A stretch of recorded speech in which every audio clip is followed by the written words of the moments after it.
Bien-aimés, ce sont des personnes qui ont la foi et des personnes qui sont déterminées, qui font de grandes choses. Tu as laissé beaucoup de tes occupations, tu as laissé beaucoup de choses et tu es venu dans la présence de Dieu. Tu as été invité, ou soit tu es au ministère, tu as laissé tes occupations, tu as laissé tes préoccupations, tu as laissé ce que tu voulais faire comme travail et tu viens dans la présence de Dieu. C'est Dieu la mérite d'être acclamé. Mettez-les sous ma acclame. Que Dieu soit loué, que Dieu soit loué. Amen. Nous sommes dans la joie d'être au milieu de vous. Amen. Qui est dans la joie? Si tu es dans la joie, manifeste ta joie. Si tu es dans la joie, manifeste ta joie. Manifeste ta joie. Manifeste ta joie. Alors, je dis ceci, si tu es dans la joie, manifeste ta joie. Si tu vas acclamer, c'est pour la gloire de Dieu, c'est pour la gloire de Dieu. Que Dieu soit loué. C'est tout un voyage que nous allons commencer aujourd'hui. Jusqu'à la fin de l'année, nous allons parler sur ce que le Seigneur nous avait mis au cœur. Amen, bien-aimé. Tu peux d'abord t'asseoir, assieds-toi. Je vais m'asseoir pour bien enseigner. Tu vas comprendre que aujourd'hui, c'est tout un voyage que le Seigneur, nous commençons un voyage d'enseignement, là où le Seigneur nous amène, parce que Dieu nous amène dans une dimension élevée. Amen. Dieu nous amène dans une dimension prophétique. La parole de Dieu nous dit, au dernier jour, je répandrai de mon esprit sur toute chair. Vos fils et vos filles prophétiseront. Amen, bien-aimés.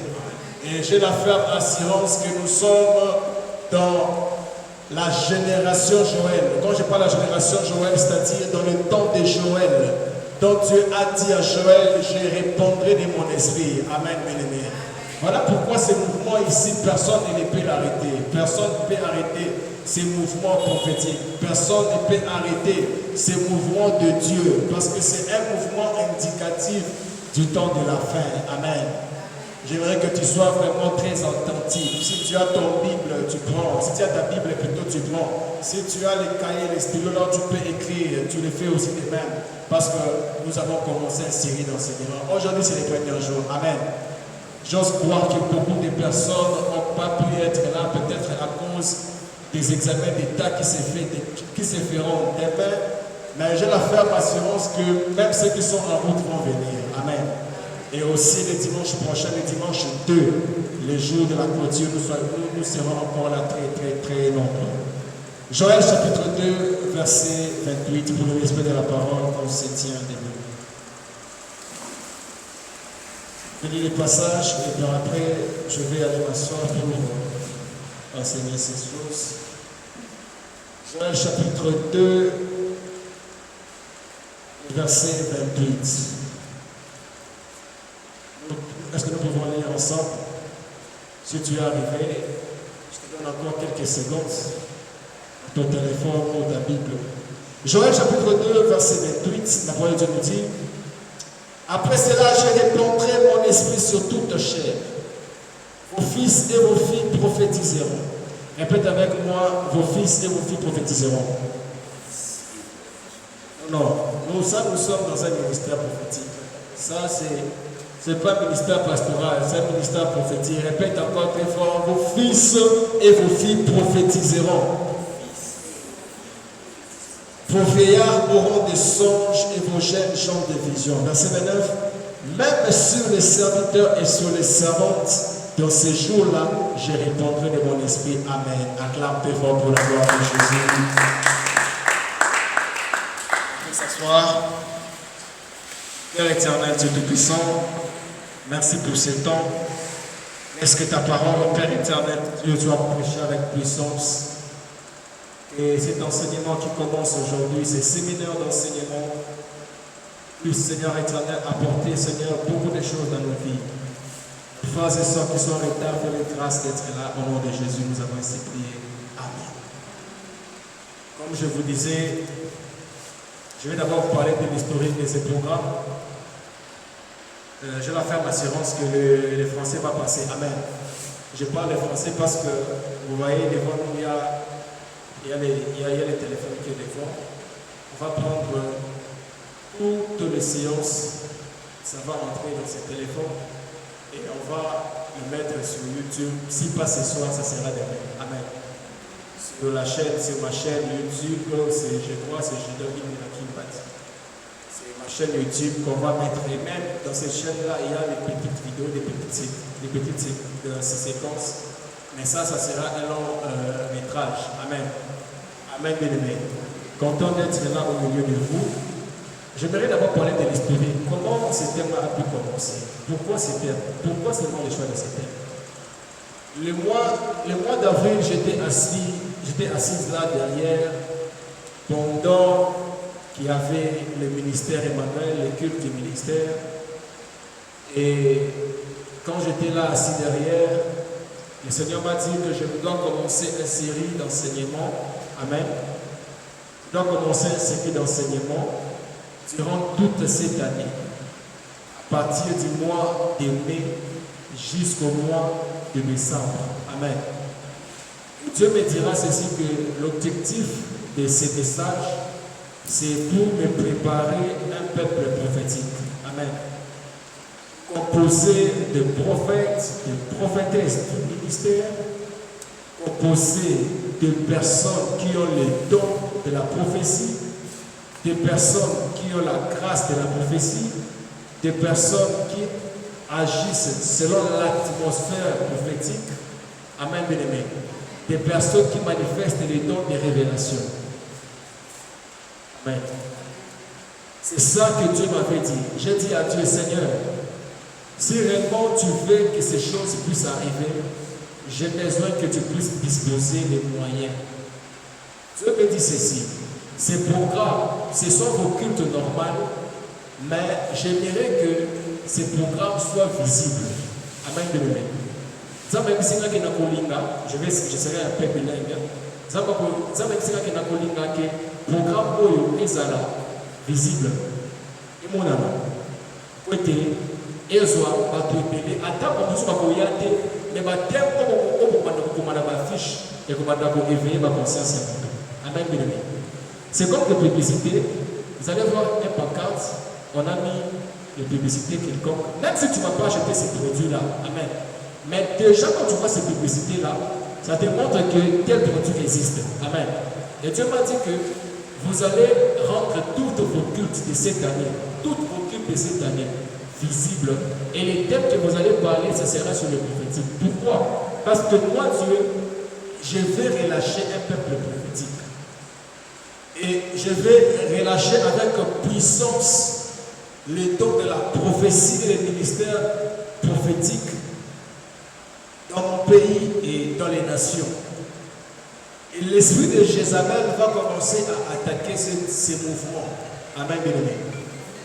J'ai dit à Dieu, alors Seigneur, comme tu veux que cela soit visible, fais que nous puissions avoir les moyens. Amen. Les gens qui étaient là le mois passé, depuis le mois passé, mais pour le mois passé, on n'avait pas eu d'argent. Les gens qui étaient là, j'avais fait l'appel, et à mon opinion, ceci peut donner à partir de 5 $ jusqu'au-delà. Amen. Mais curieusement, personne, jusqu'à présent, personne n'était venu. Mais la manière que Dieu a disposé les finances pour que nous puissions rendre ces cultes visibles, bien-aimé, je dis que c'est un miracle de Dieu. Amen, bien-aimé. Les gens du ministère sont ici, comprennent ce que j'ai dit. Personne n'était venu. Mais je dis à Dieu, Seigneur, si tu veux que cela se fasse, disponible les moyens. Dieu a donné les moyens, ça devait être le dimanche passé. On a poussé toute semaine, ce dimanche et le dimanche dernier. Amen, bien-aimé. Donc, on ne peut pas commencer sans pourtant comprendre d'abord le pourquoi de cette pensée, le pourquoi de ces messages. Durant toute cette année au ministère, nous allons tourner autour du prophétique et autour du prophète. Parce que l'objectif de Dieu, c'est de présenter un peuple prophétique et des personnes qui manifestent les dons ou la grâce qui manifeste les prophétiques. Amen, bien-aimé. Là, c'était l'historique. Maintenant, nous entrons dans notre message d'aujourd'hui. La dispensation et l'émergence du prophétique et des prophètes de Yahweh, instrument indicatif du temps de la fin. Vous qui me suivez dans les réseaux sociaux, Notre thème, c'est la dispensation de l'émergence du prophétique et des prophètes de Dieu, instrument indicatif du temps de la fin. Nous avons ici 6 concepts. Amen. Nous avons 6 concepts pour définir pourquoi ok. Parce qu'on ne peut pas commencer sans pour autant comprendre d'abord ces concepts. Amen. C'est comme une maman qui a 80 ans, qui a 70 ans. Quand on a un thème où peut-être elle ne peut pas comprendre bien. Qu'est-ce que cela veut dire? Le premier concept que nous allons aller, c'est écrire la dispensation. Premier concept. La dispensation. Deuxième concept, c'est l'émergence. Troisième, c'est les prophétiques. Quatrième, c'est les prophètes. Je vais recommencer, ne vous en faites pas. Cinquième, c'est instrument. Et sixième, c'est temps de la fin. Je répète encore pour une bonne audition. Première, c'est la dispensation. La dispensation. On va expliquer qu'est-ce que cela veut dire. Deuxième, c'est l'émergence. Émergence. Nous allons expliquer. La dispensation, l'émergence. Troisième, prophétique. Troisième, c'est les prophétiques.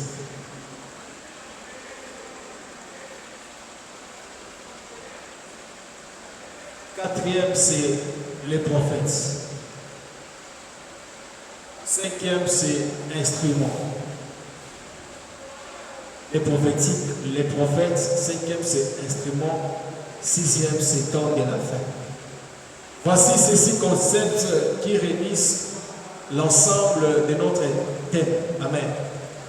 Vous voyez ce thème, hein? Vous faites ça pour la raison, le mot la thème, il y a TFC, le mot il y a mémoire. Ne vous en faites pas. Amen, bien aimé. Mais on va définir ces concepts et on va comprendre le pourquoi de ces thèmes. La dispensation, c'est la distribution. On vous distribue quelque chose. La dispensation, c'est la distribution au Kabola. Non, pas au Kabola, Bino. Pas au distribuer, Bino. Pas au Pesa, Bino. C'est la dispensation. On vous dispense. C'est comme ça qu'on dit que non, on est en train de vous dispenser les cours. Non, on est en train de vous donner. On est en train de vous distribuer. Dans la dispensation, c'est différent avec les termes hôpital dispensaire. Ça, c'est la dispensation, la distribution. Deuxièmement, émergence. Émergence qui signifie passer d'un milieu inférieur à un milieu supérieur. On a besoin de définir par concept. Passer d'un milieu inférieur à un milieu supérieur. Là, c'est la rousse. On appelle ça sur le dictionnaire la rousse. Parce que c'est le français, ce n'est pas un mot que j'invente. Émergence, c'est de passer d'un milieu inférieur à un milieu supérieur. Entre autres, grandir ou la croissance. Troisième, qui peut me donner la définition de prophétique? Dans la salle, qui peut me donner la définition de prophétique? Ok, alors, plutôt, les prophétiques. Un langage de Dieu ou l'ensemble du langage de Dieu envers un humain ou un nature. Les prophétiques, c'est quoi les prophétiques? C'est le langage de Dieu. Amen. Les prophétiques, c'est un langage de Dieu ou l'ensemble du langage de Dieu envers un humain ou un nature.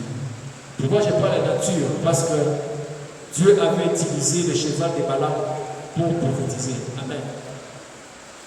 Pourquoi je parle de la nature? Parce que si Dieu veut renverser ses bouteilles prophétiques, amen. Je vous donne un exemple. Les rideaux du temps de Jésus, les rideaux du temps passé déchirés en deux. Depuis le plus haut jusqu'au depuis le plus haut jusqu'au plus bas. Amen. Amen. d'en haut jusqu'en bas. Les rideaux s'est déchiré en deux. C'était les prophétiques. L'image, Dieu nous a donné l'accès à entrer dans des choses saintes. Amen, bien-aimé. Le rideau n'est pas l'homme, n'est pas un humain, c'est la nature, c'est quelque chose, c'est un objet. Amen, bien-aimé. Voilà pourquoi les prophétiques, c'est quoi? Les prophétiques, c'est tout un langage. Tu vas arriver qui se dit que dans vous, les prophétiques. Arrêtez ça, c'est le désordre. C'est ce qui me. Est-ce que le langage de Dieu, c'est un désordre? Amen, bien-aimé. Un fois qu'on dit, le langage de Dieu n'est pas un désordre. Le langage de Dieu, étant humain, nous avons besoin que nous puissions écouter Dieu. Amen. Et le langage de Dieu, on appelle ça les prophétiques. Amen. Amen. On appelle ça les prophétiques. Les prophétiques qui est le langage de Dieu. Les versets, plutôt, les quatrième concept. Maintenant, ces quatrième concepts, beaucoup de personnes définissent ça de leur manière. J'ai fait des recherches depuis mon bas âge et je continue à faire des recherches. Sur mon YouTube aussi, je consulte aussi des écoles de la théologie, des cours bibliques.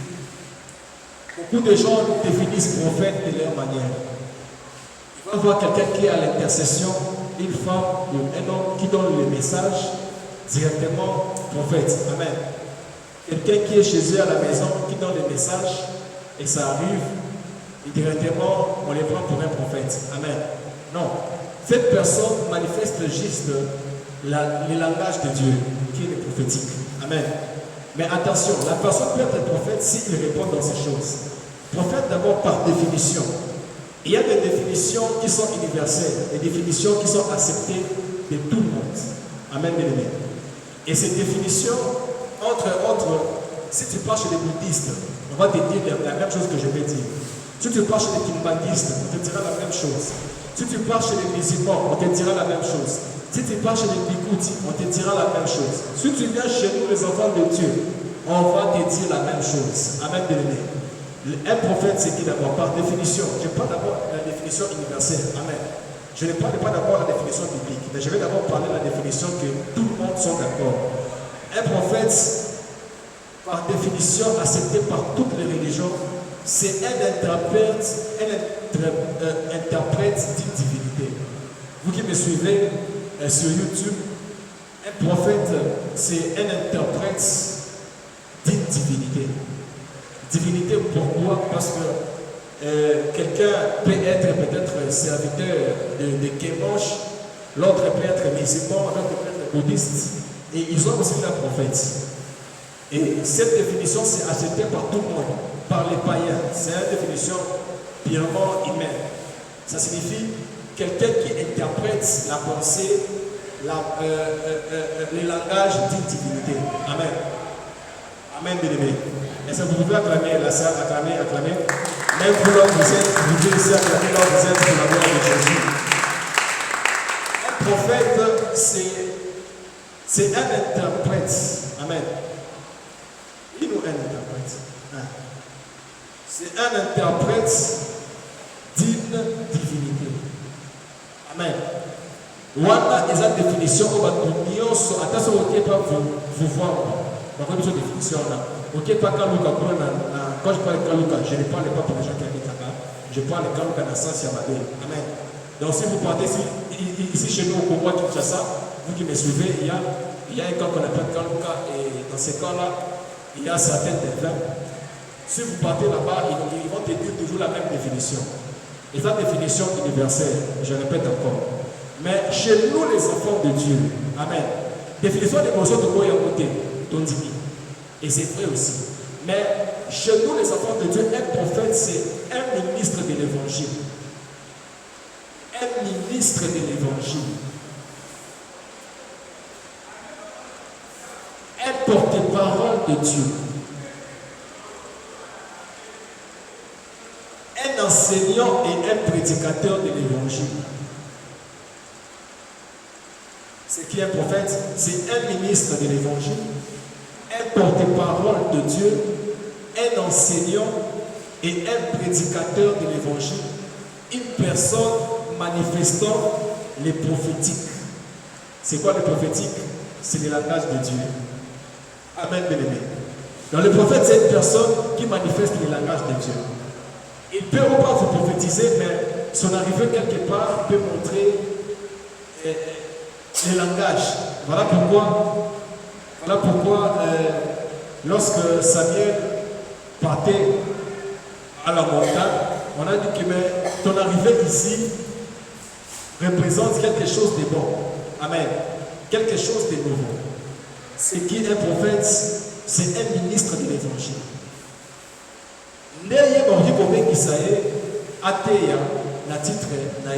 D'abord, le ministère n'est pas un titre, mais c'est d'abord c'est une personne, c'est l'esprit, c'est une personne en soi. Amen, bien aimé. Parce que dès qu'il fut les ordres comme prophète, apôtre, évangéliste et docteur, ce sont des personnes, ce sont des esprits qui accompagnent. Parce que Dieu a dit à Jérémie qu'avant que tu sois né, je t'avais établi prophète des nations. Amen. Je vous demande, Dieu a dit à Jérémie, avant que Jérémie, son père puisse l'engendrer, sa mère puisse le mettre au monde, le Seigneur l'avait déjà consacré prophète. Maintenant, entre prophète et entre Jérémie, qui est venu en premier? Vous allez comprendre que c'est prophète qui est venu en premier. Amen. Parce qu'il dit ceci, on va lire. Avant que tu sois formé, je te connaissais et je t'ai établi prophète. Alors, dernier moto, j'entre en lingala, c'est-à-dire que comme une personne ne peut pas vivre sans les noms, voilà pourquoi lorsque nous naissions, nos parents nous donnent, toi tu t'appelles Gédéon, toi tu t'appelles Corinne, toi tu t'appelles Makason. Amen. Amen, bien-aimé. Ce sont les noms que nos parents nous donnent. Mais la vraie nature, ce n'est pas ce que les parents nous ont donné. Parce que les parents nous ont donné, ça va se limiter à la croix, plutôt à la tombe.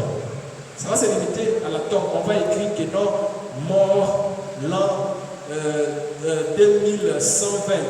Amen. Mort l'an 2120. On écrit ton nom là-bas.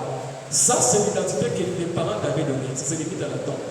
Mais ton identité réelle, c'est ce que tu avais avant que même que tu naisses. Amen.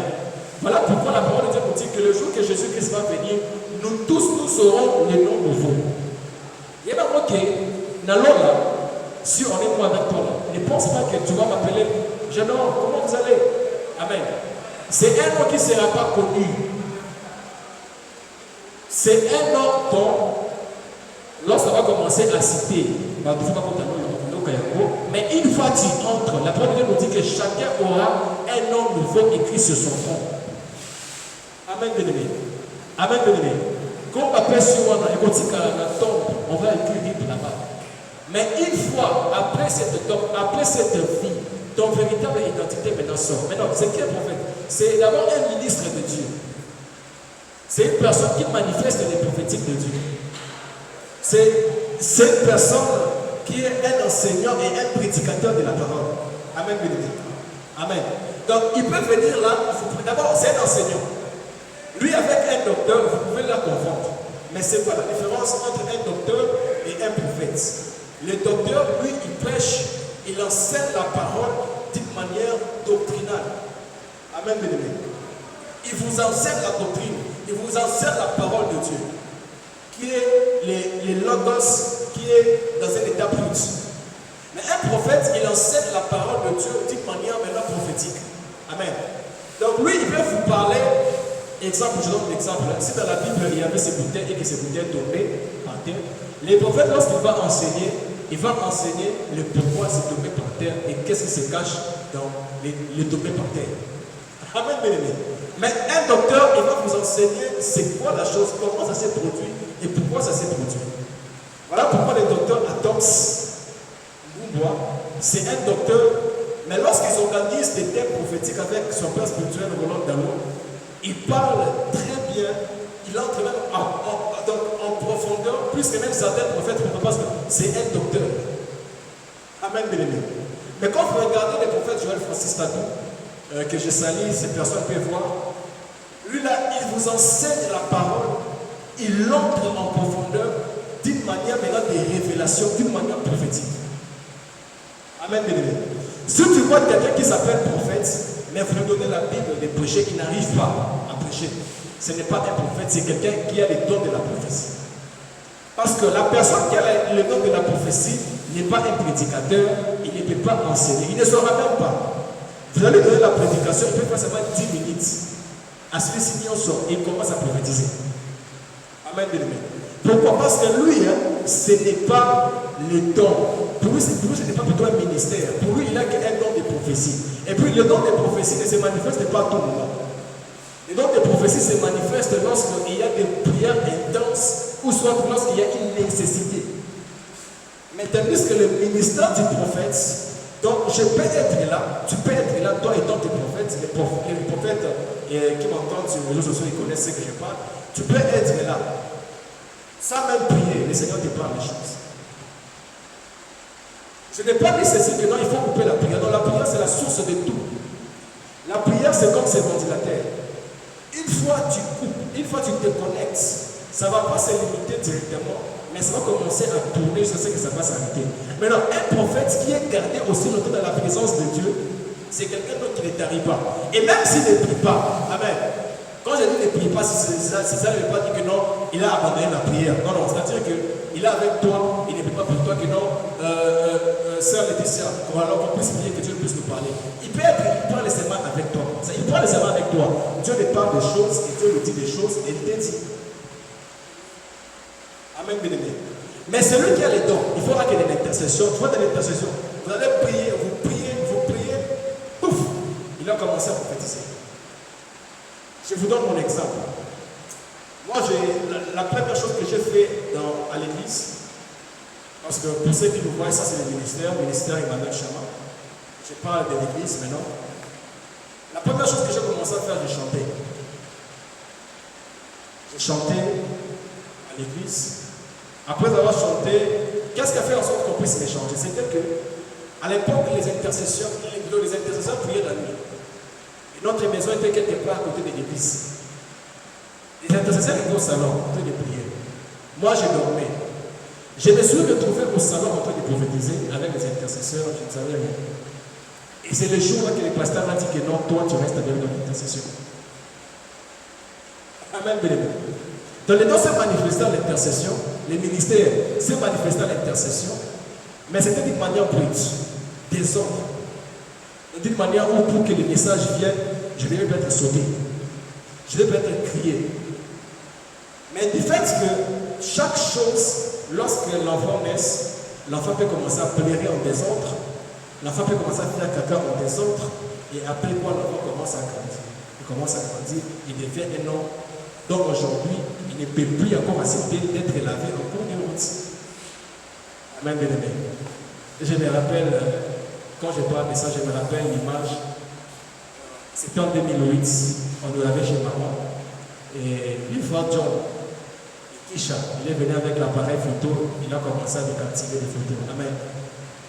Tout nu. Et ces photos-là, nous avons ces photos jusqu'à aujourd'hui. Amen, bien-aimé. Jusqu'à aujourd'hui, nous avons ces photos. Tout nu. Je crois qu'on avait détruit ça. C'est comme si on avait détruit ça. Donc, c'est-à-dire que c'est comme ça que les choses de Dieu naissent. Mais c'est cette personne dont il est parmi ces 5 ministères de la parole. Il y a le ministère apostolique. Si je vais citer un autre. Le ministère apostolique, où il y a l'apôtre. Amen. Il y a le ministère prophétique, où il y a les prophètes. Il y a le ministère évangélique, si je vais citer un autre, où il y a l'évangéliste. Pas l'évangéliste du département de l'église qui part crier avec le mégaphone, qui vient vous évangéliser en route. Non. Un évangéliste, c'est comme l'exemple, je peux donner l'exemple de l'homme de Dieu que j'aime bien, que je respecte, et il peut me suivre au de ces personnes, de l'évangéliste Claude Kaboum du Wallace, de l'évangéliste Kissamina Kimila, de l'évangéliste Dagewai. Donc, c'est un évangéliste du ministère. Et pour lui, sa spécialité, c'est l'évangélisation. Chaque ministère a une spécialité. Amen, bien-aimé. Amen. Et vous allez voir les 4 ministères, ou 4 positions selon la Bible, c'est le ministère pastoral. Parce que le ministère pastoral n'a pas l'exercice assez grand de partout. Je m'explique. Le ministère pastoral, c'est un ministère que Dieu donne pour une localité. C'est-à-dire, tu es là, Dieu t'appelle en tant que pasteur, il te donne pasteur du ministère, Père Emmanuel Cham en ton page. Pasteur de l'église Foulani, tel endroit. Amen. Amen. La personne qui va te voir, la personne qui ne prie pas dans votre église, il va t'appeler pasteur. Amen. Par respect, parce que tu es pasteur, il doit te honorer, il doit te respecter. Mais forcément, tu n'es pas son pasteur. Amen. Quand je parle d'être son pasteur, je ne parle pas des gens qui ont et ailleurs. Non, je parle des gens qui, tu n'exerces pas ton autorité pastorale chez lui. Amen. Je peux donner quel exemple de pasteur? Prenons comme le pasteur Moukouna, exemple. Les pasteurs, nous les respectons. C'est quelqu'un qui a fait beaucoup de choses dans l'évangile du Congo. Je pars en route, je dis, pasteur, bonjour avec. Mais l'exercice, son exercice, l'autorité pastorale qu'il a, il ne peut pas l'exercer chez moi parce que moi, je ne me trouve pas dans sa bergerie. Je me trouve dans une bergerie d'une autre personne et c'est ce pasteur-là, là où je me trouve, qui peut exercer son autorité pastorale chez moi. C'est quoi un pasteur? Pastoral, c'est quoi? C'est paître les troupeaux. Amen. Tandis que le ministère évangélique, lui, son exercice, il exerce partout. Un évangéliste peut vous louer les stades des martyrs, il vous évangélise. Lui, il n'a pas besoin que vous puissiez venir dans son église. Il n'a pas besoin qu'il soit votre pasteur. Lui, il n'a pas besoin d'évangéliser. Et lorsqu'il va évangéliser, on peut les recevoir partout. Il peut vous sortir comme ça en cours de route, il vous évangélise. Il peut aller au stade, il vous évangélise. Il peut aller peut-être quelque part, il vous évangélise. Amen. On l'appelle évangéliste. Pourquoi? Parce que ce qu'il fait, l'activité qu'il fait, c'est d'une manière globale. Tandis que l'activité pastorale, c'est pour un endroit, pour un lieu quelconque. Mais je me fais comprendre. Je me fais comprendre. Et ça peut clamer pour la gloire de Jésus. C'est le seul ministère que Dieu a délimité par rapport à... Tu peux être Dieu pasteur, tu as ouvert 1000 églises. Amen. Mais l'exercice, je parle de l'exercice de l'autorité pastorale.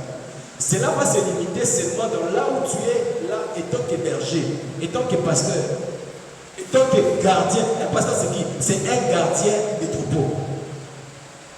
Amen, bien-aimé. Tu ne peux pas aller garder tous les troupeaux de Kinshasa. Tu ne sauras pas. Tu vas garder les troupeaux que Dieu t'a donnés.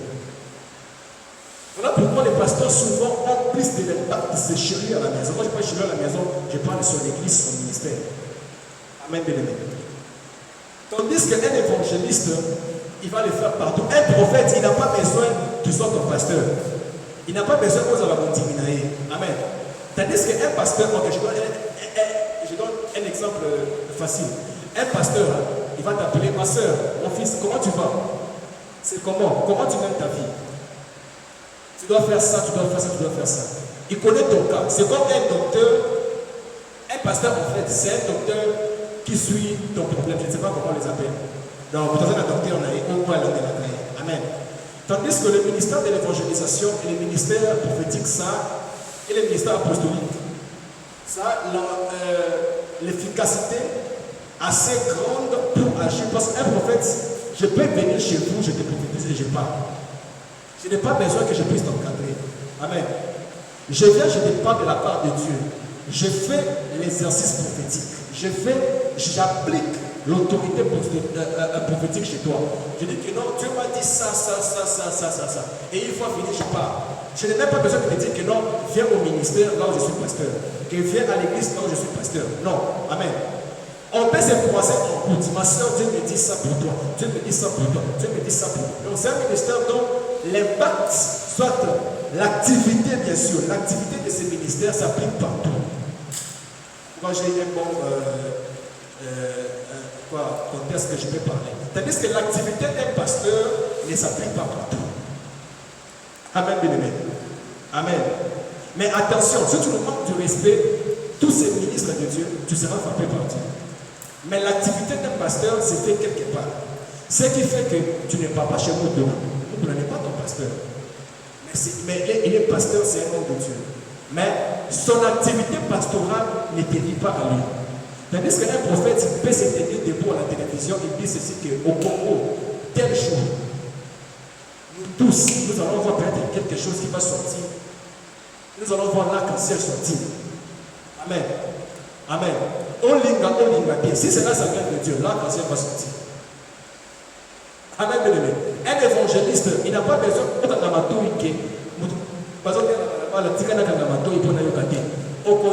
parce que son activité, c'est obligé d'écouter. Parce que lorsqu'il vous prêche un coup de route, quand tu vas passer, tu vas entendre. Mais un pasteur, il va venir garder. Qui peut sortir en cours de route et dire que toi, venez, je vous garde. Non. Il a un endroit là où il garde les troupeaux, les brebis que tu as. Premier, cinquième concept, c'est instrument. Amen. Amen. C'est les séminaires d'enseignement. Instrument. On va prier à la fin. Instrument.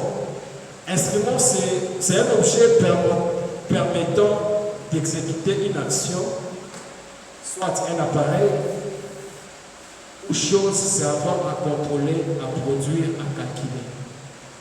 Un instrument, ce n'est pas, les Français, ce n'est pas mes mots, je n'ai pas inventé, j'ai pris ça sur le dictionnaire Larousse, vous qui me suivez.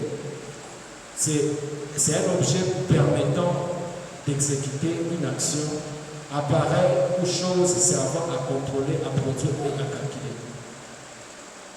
Passe. Verset 6e concept. Temps de la fin. Temps de la fin, c'est tous nous connaissons. Temps de la fin, ça veut dire dernier jour. Pour nous les enfants de Dieu, pour nous les chrétiens, c'est le temps qui précède l'arrivée de notre Jésus, de notre Seigneur Jésus. Donc c'est le temps qui vient avant que le Seigneur Jésus vienne. Il y a déjà le temps de la fin qui s'est fait et Jésus-Christ vient. Pour changer. C'est-à-dire que les derniers jours, c'est-à-dire avant que Jésus puisse arriver. Mais pour les gens qui connaissent le français, temps de la fin, c'est les derniers jours. Donc, en d'autres termes, notre terme signifie ceci. La distribution de la croissance du langage de Dieu et des porte-parole de Dieu apparaît ou signe servant à indiquer le dernier jour. Ouais, maintenant, comme j'ai défini ça, j'ai défini les concepts et ça nous fait sortir rapidement le thème facilement. Notre thème, c'est la distribution de la croissance du langage de Dieu. Amen, bien-aimé. Est-ce qu'on peut acclamer très fort pour la gloire de Jésus? La distribution de la croissance du langage de Dieu. Pour les Français, en tout cas, ne tenez pas rigueur. Certains mots, articles peuvent entrer des violer, certains articles ne tenaient pas rigueur sur ça. C'est-à-dire la distribution de la croissance du langage de Dieu et de ses porte-paroles apparaît aussi servant à indiquer le dernier jour. Wow. Et nous commençons maintenant. Joël chapitre 2, verset 28, je peux de lire ça avec vous. Pourquoi dans Joël chapitre 2, verset 28, suivez-moi très bien. La Bible nous dit ceci. La prophétie. Amen. Est-ce que vous pouvez me parler de trois choses que Dieu a promis? Au dernier jour, je répandrai de mon esprit sur toute chair. Vos fils et vos fils feront quoi? Feront quoi? Prophétiseront. Vos jeunes gens auront de visions. Parlez très fort. Et vos vieillards auront des songes. Or, suivez-moi très bien. Et même vous qui me suivez. Or, c'est quoi la prophétie? C'est un langage de Dieu. Amen. C'est quoi la vision? C'est un langage de Dieu. C'est quoi les songes? C'est un langage de Dieu. Ça, vous croyez ça avec moi? Vous croyez avec moi que la prophétie c'est le langage de Dieu? Ça révèle les choses. Amen. Amen. Et ça vous croyez avec moi que la vision c'est le langage de Dieu? Écoutez, je vais vous dire les choses. Une fois j'ai rêvé. Dans les rêves, j'avais rêvé vraiment les rêves. Amen. Et cette rêve Après quelques jours, ces rêves s'est reproduit. Je vais donner seulement un exemple typique. J'ai rêvé en train de prêcher les gens. Amen. Là, j'étais encore petit. Je n'ai jamais prêché. Et aujourd'hui, je suis là devant mon de vous prêcher. En train de vous enseigner. C'est-à-dire que j'ai vu la pensée de Dieu. Et le Seigneur m'a révélé. La prophétie, c'est quoi? C'est l'image de Dieu. La prophétie, c'est quoi? C'est prédire l'avenir. Amen, bien-aimé. C'est prédire. Je vais parler d'un prophète qui parlait de Dieu, mais après sa mort, la religion a changé et commence à faire d'autres choses. Je parle de Mohamed. Amen. Mohamed, dans son début, Dieu l'utilisait. Amen. Et Mohamed a reconnu tous les prophètes de la Bible. Il parlait même de Jésus. Mais c'est arrivé que Mohamed, il avait prophétisé. Mohamed a dit ceci. Amen. Ça, je parlais avec un musulman. Mohamed dira ceci dans le Coran, c'est écrit. Que Mohamed a prophétisé en disant, dans les jours à venir, les gens vont commencer à monter dans les oiseaux, sur les oiseaux, et ils vont commencer à aller dans un lieu très, très, très loin. Amen. Il a prophétisé en disant ceci que les gens vont commencer à monter sur les oiseaux, ils vont commencer à voyager très loin. Il parlait de l'avion. Amen. Quelques temps après, les siècles après, les frères, j'ai oublié les fondateurs de l'avion, ils ont créé l'appareil imitant l'oiseau naturel, avion. Et ils ont fait l'avion selon aussi le physique aussi d'un oiseau, avec des ailes. Même comme l'oiseau descend, pareil avec l'avion. Amen, bien-aimé. Jean-Baptiste, Jean, dans l'Apocalypse, Jean dira ceci que je vis des animaux comme des mouches en train de voler, avec quatre ailes. Il parlait de l'hélicoptère. Amen, bien-aimé. Donc c'était des signes que si tu n'es pas révélé, tu ne peux pas comprendre. Amen, bien-aimé. Amen. Et Mohamed reconnaît Jésus-Christ étant un grand médecin, un puissant docteur.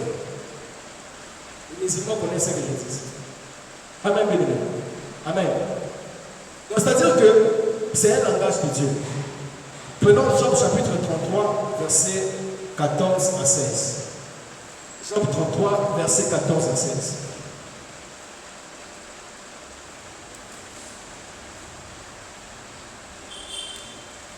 Donc c'était des personnes qui voyaient des choses et le Seigneur les montrait des choses. Job chapitre 33, versets 14 à 16. Nous lisons le mot de Jésus.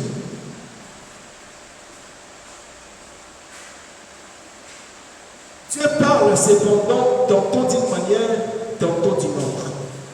Et l'on n'y prend point garde.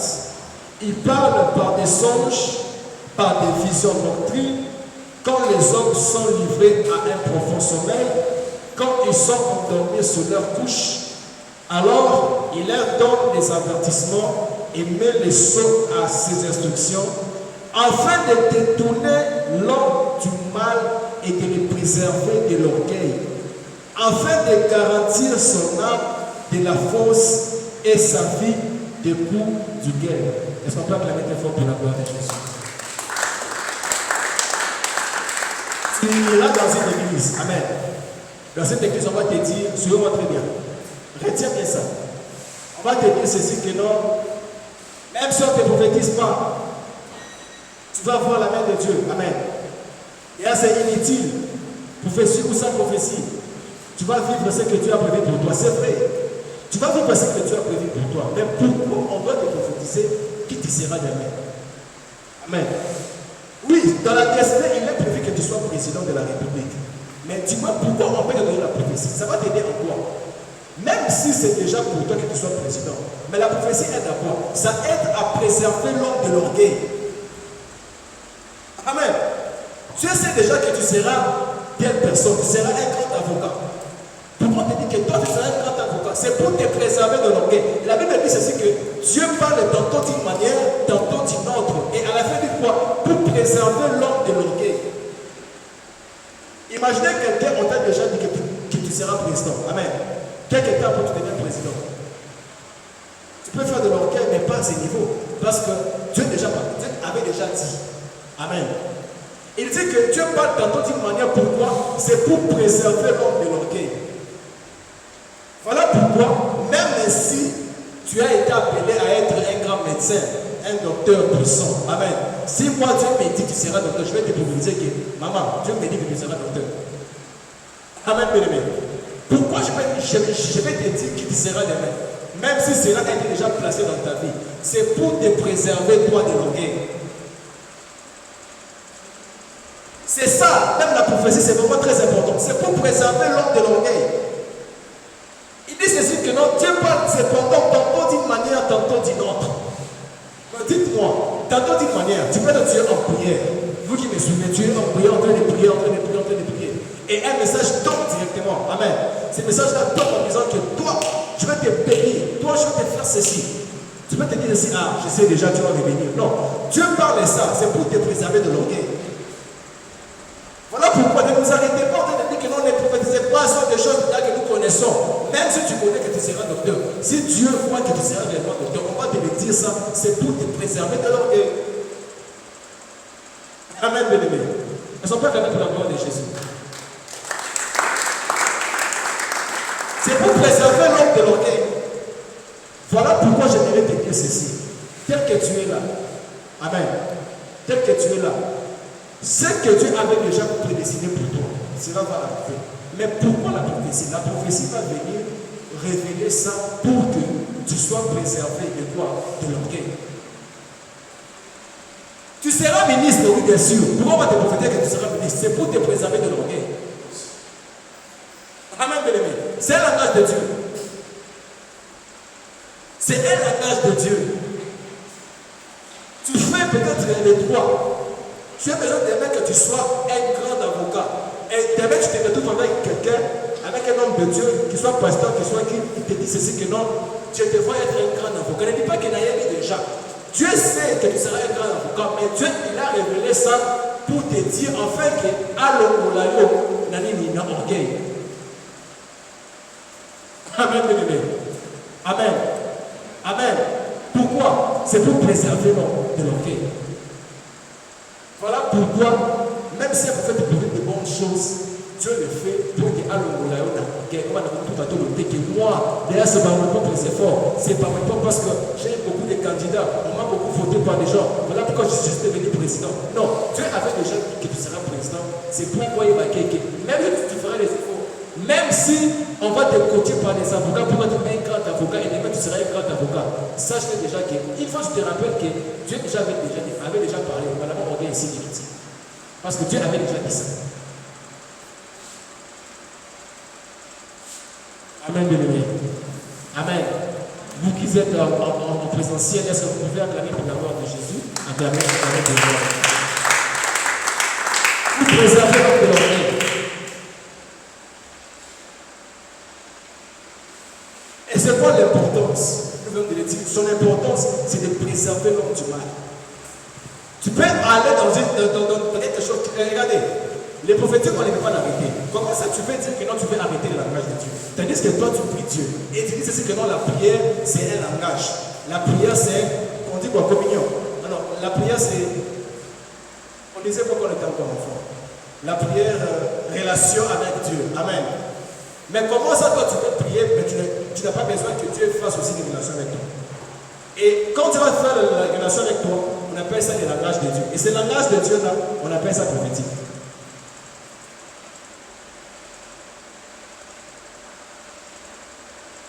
Et ce ministère-là, ce sont des personnes que Dieu a appelées. Écoutez, si tu es appelé au ministère prophétique, il faut pleurer. Amen. Elle m'a doit être évangéliste ou autre chose. Il faut pleurer. Pourquoi? Parce que tous les prophètes dans la Bible, ils avaient des choses, des combats qui étaient liés à leur vie. La personne comme Ézéchiel, amen. Ézéchiel a prophétisé les matins. Dieu lui a dit ceci: Fils de l'homme, aujourd'hui, je vais t'arracher celle qui fait les délices de tes yeux. Il a donné la prophétie prophétie le matin et le soir sa femme meurt. Il est resté veuve. La personne comme Jérémie, amen, on lui dit ceci, n'ose pas de prophétiser ici, montre là-bas. Amos, on lui dit ceci, que ici n'ose pas de prophétiser ici parce que c'est la maison du roi, sort. Jésus a dit ceci, que lesquels des prophètes que vos pères n'ont pas persécutés. Lesquels? Et tu auras toujours des choses que Dieu va t'interdire. Vous savez ce que Dieu interdit quelqu'un individuellement? Si moi je le fais, ce n'est pas un péché. Amen. Le péché, c'est ce que la Bible nous dit. Voler, c'est un péché. Amen. Mentir, c'est un péché.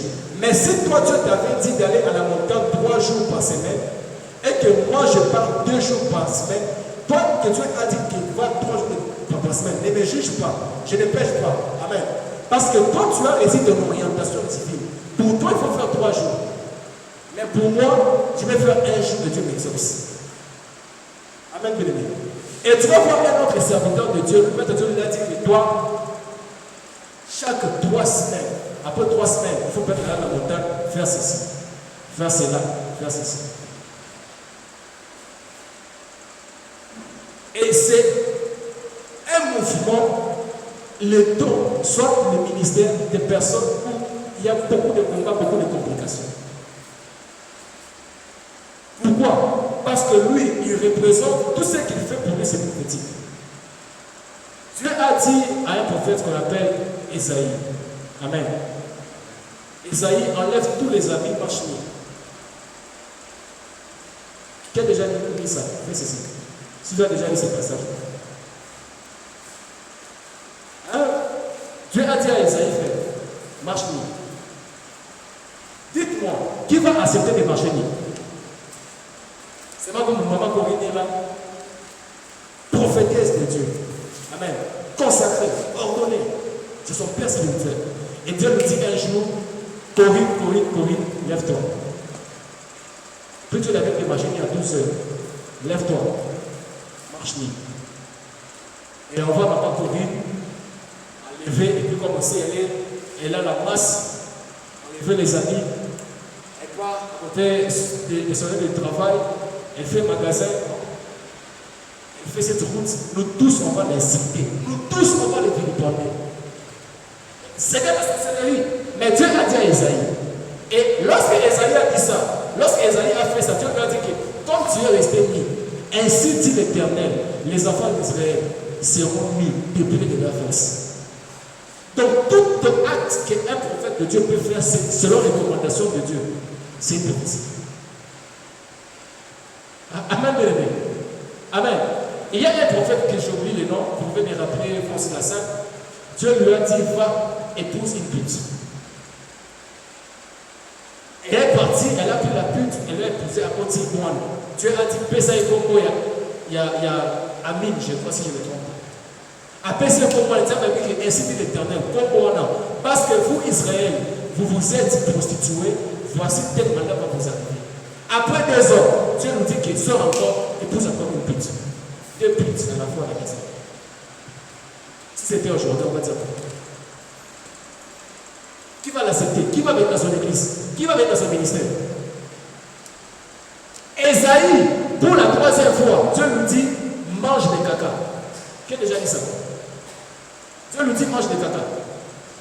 Il a dit à Esaïe, il a dit à Dieu, s'il te plaît Seigneur, pas les caca, Dieu a dit ok, ça va. Pas les caca. Va alors, mange alors les caca des pigeons.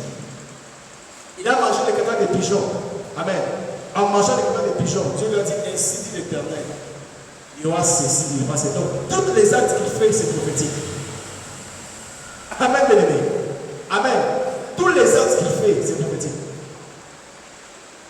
Maintenant, qui peut me dire maintenant qu'il puisse devenir vraiment comme ce prophète qui a dit à cette personne? La personne comme qui, Élie, vient de faire un miracle, mais il fuit Jézabel. 40 jours en train de courir, en train de marcher. Qui va accepter ça?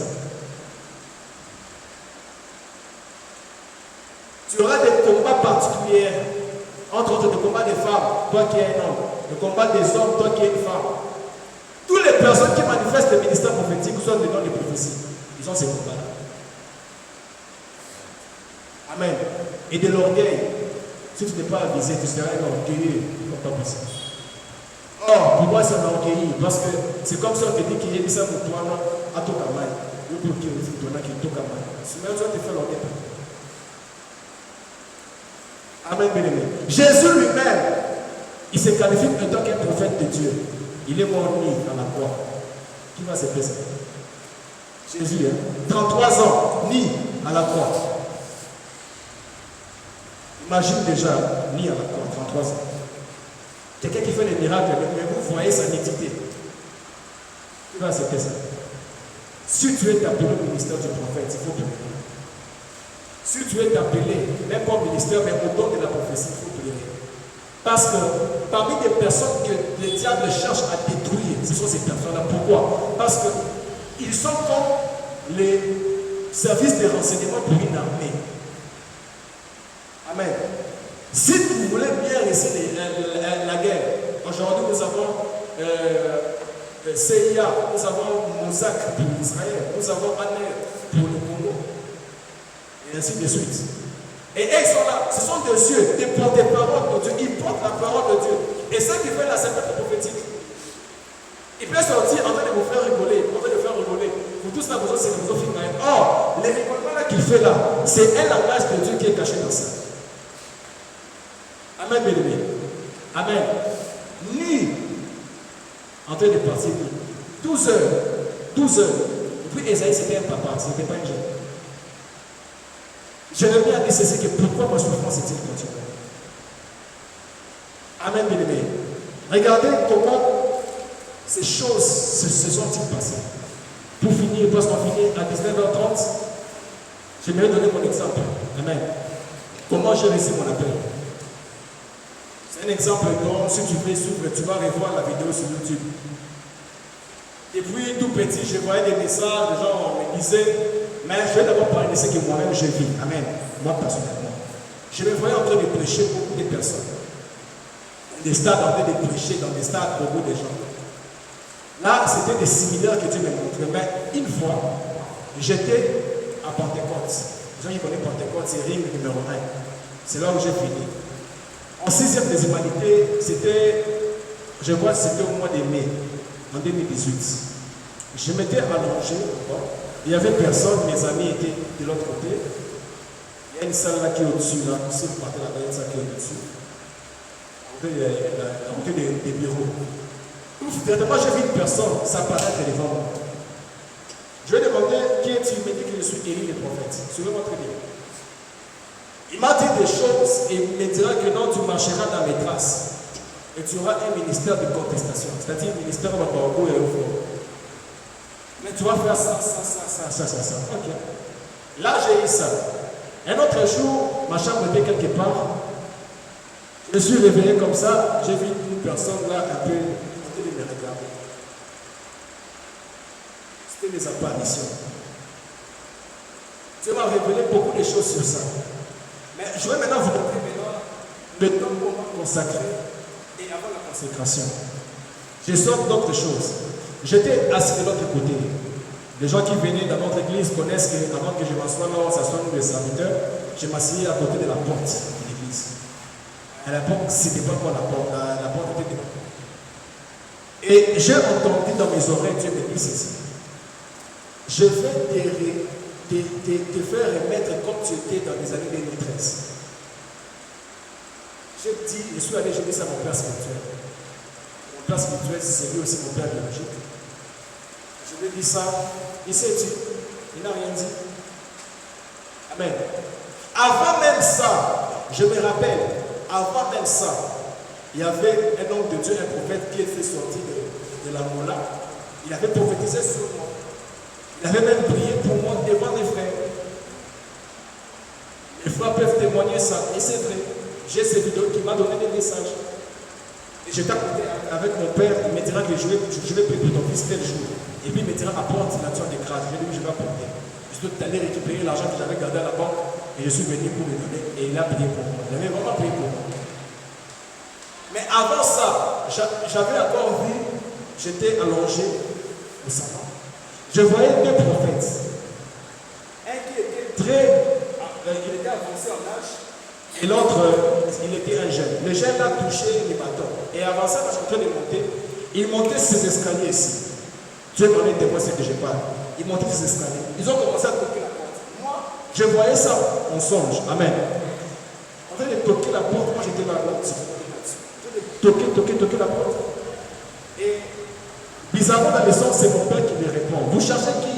Non, on cherche Gédéon. Pourquoi?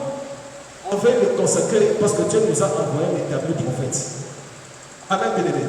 Et papa lui dira que non, revenez plus tard. Revenez plus tard. Et le plus ancien des prophètes a répondu à mon père, c'est que on va revenir, mais on vient à très bientôt. Retiens ça, on vient à très bientôt. Amen, bien-aimé. Amen. Toujours qu'il y ait, mais toujours qu'il y ait, tout le monde est là. On a annoncé à l'église qu'on va me ordonner. On ne m'a jamais dit ça comme ça. Amen, bien-aimé. On a annoncé à l'église qu'il y aura des consécrations des serviteurs. On ne m'a jamais. On ne m'a jamais fait ça. Dieu m'en est. Or, comme je suis un fils spirituel, Dieu ne peut pas me parler du mot de consécration. Mon consécration, Dieu va parler ça à un père spirituel. Mais Dieu me disait déjà et Dieu me révélait déjà. Amen, bien-aimé. C'est comme ça que j'ai fui ordonner le 4 septembre jusqu'aujourd'hui. L'appel de Dieu, lorsque ça retentit dans une personne, ça change les choses. Et c'est ce qui va arriver. Que Dieu nous bénisse. Et son Père permettez pour la gloire de Jésus. Encore pour la gloire de Jésus. Je voudrais que personne puisse toucher les caméras, le faire monter. L'on dit, tu peux toucher ça. Coupe à ça, fais ça monter. Après, tu peux te lever là aussi. Laisse-le. Lève-toi là aussi, on va prier. Aujourd'hui, si c'était à l'université, je vais dire un cours introductif. Amen. Mais ça sera le dimanche prochain qu'on va évoluer encore. On va encore parler encore beaucoup plus de ça. Aujourd'hui, nous étions dans l'introduction. Vous voyez, c'est comme à l'université, le professeur vient, il introduit le cours, il parle, et puis c'est un autre jour qui va le développement. Mais aujourd'hui, le Seigneur avait voulu que nous puissions introduire ça. Parce que, quand je viens de vous dire que c'est un message qui va prendre beaucoup de temps, c'est un message qui va prendre toute cette année. Et chaque mois, il y aura des thèmes particuliers. J'aimerais que tu puisses prier. Amen. Tu vas prier, tu vas dire à Dieu, Seigneur, je sais que dans cette préparation de présenter un peuple prophétique, je me trouve là-dedans. Ce n'est pas tout le monde qui sera prophète, non. Mais il peut y avoir des personnes, il y a seulement la grâce même de parole de connaissance, la grâce de vision. C'est comme quand j'étais ici. Amen. Avant que la sœur puisse entrer, avant que la sœur Carmen puisse entrer, j'étais là. Quand j'ai prié, le Seigneur m'a dit que tu vas voir Carmen entrer dans tes bientôt. Moi, s'il s'agit des prophéties, moi je suis quelqu'un, j'aime trop faire des aventures, je blague, mais s'il s'agit de parler de la part de Dieu, je parle sans mettre des sentiments. J'étais là en train de prier. Dieu m'a dit que la personne que tu vas voir là-bas, c'est Carmen. Et directement, j'ai vu la sœur en train de venir. Lorsque je l'ai vu venir, je me suis un peu souri dans Naseki Mouké. Étant aussi mon ami, mais Naseki non. Étant Naseki, Dieu m'a dit ceci, que dites-là, que moi, Dieu, je fais une nouvelle augmentation dans sa vie. Dieu m'a dit, il est en train d'augmenter des niveaux. Et Dieu m'a dit ceci, elle va commencer à voir comme pas possible. Parce que les sorciers avaient prévu qu'on puisse tuer tes yeux, avoir des problèmes aux yeux comme pas possible. Mais moi, Dieu, je les rétablis et je vais les faire monter dans une dimension élevée. Dieu m'a dit ceci, que tu vas commencer à voir comme pas possible, à manifester les prophéties comme pas possible. Et toute personne qui blaguait avec la famille, des personnes qui blaguaient dans la famille, qui blaguaient, tu vas commencer à les voir. Et directement, je dis que Seigneur, tu es fidèle. Regardez ici, j'étais ici, Dieu m'a parlé de ça. Et je vais venir à ce qui. Des fois, peut-être tu peux voir un homme de Dieu à tel lieu à Seki, tu peux te dire à Seki, peut-être que Dieu lui a dit quelque chose. Amen, bien-aimé. Je veux que tu puisses prier. Tu puisses prier. Il dit sans âme, Seigneur, ce que tu avais mis en moi, la grâce que tu avais mis en moi, que cela s'ouvre. J'aimerais que tu puisses prier, que tu puisses battre tes mains. Prie vraiment avec foi. Prie avec détermination. Prie avec courage, avec foi. Dis à Dieu, Seigneur, tout ce que tu as fait mis en moi. Tout ce que tu as mis, ce qui était enfoui en moi, que cela s'ouvre. Commence à prier au nom de Jésus. Commence à prier au nom de Jésus.